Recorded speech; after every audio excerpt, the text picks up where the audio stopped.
1 month after elections, Germany has a new parliament in place, with the new Bundestag coming together in Berlin for its first meeting.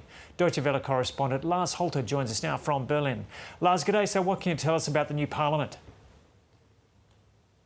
Yeah, thanks for having me. Well, there's a lot of new developments for Parliament. Indeed, the first thing maybe is that it is smaller than it used to be. The body had been growing in size for years, and now we had a change of our electoral system. The problem of those elected lawmakers, fewer than before, are women, only 32%, so their representation has dropped steadily for years now. That's not good, as also the German president pointed out. He says if our democracy has a problem with women, then our country has a problem with democracy. Now, looking at the parties in Parliament, it's quite apparent that the middle has been weakened and the left and right edges have grown. The radical right-wing AfD party is the second largest contingent in Parliament. Also, by the way, the one with the fewest women, followed by the conservative CDU party and the Social Democrats. Only the Green Party and the Left Party are sending more women actually than men to Berlin.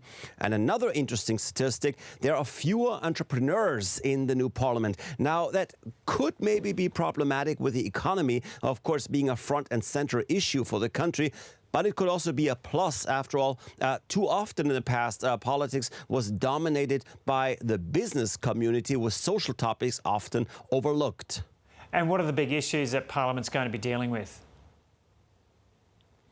Well, like I mentioned, the economy is a major theme for the new parliament, as is the high cost of energy and how to get that lower. Germany has been in a recession for 2 years now, and growth predictions are pretty low for this year as well. At the same time, the government is going deeper into debt, as it wants to invest 500 billion euros in infrastructure, which is definitely necessary, though. Other topics for the new parliament: tax reform, financing and securing retirement and healthcare, cutting bureaucracy, and, of course, the major task every European government is currently facing: putting together a strong union that is, in military ways, but also from an economic perspective, less dependent on the United States. That, of course, as US President Trump has upended the Western alliance as we had known it for decades. Europe and Germany, we all know that we can't rely on long-established partnerships anymore. And whether it's another 500 billion to be invested in the military,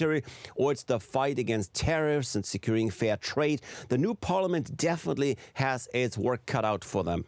And so the parliament is still under the leadership of former Chancellor Olaf Scholz. When will the new government be ready to take their seats?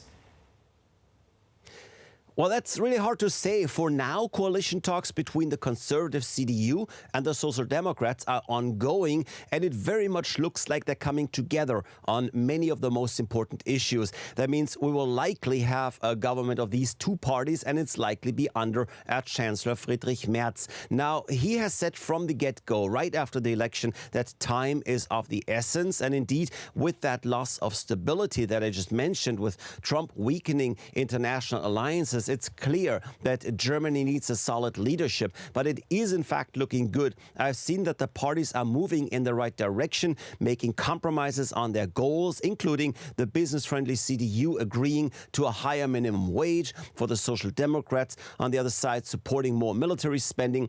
The party's timeline was to have a government ready before Easter, and that's what I think we can still hope for. Okay, Lars Halter there in Berlin. Time now for finance. Here's Alicia Barry.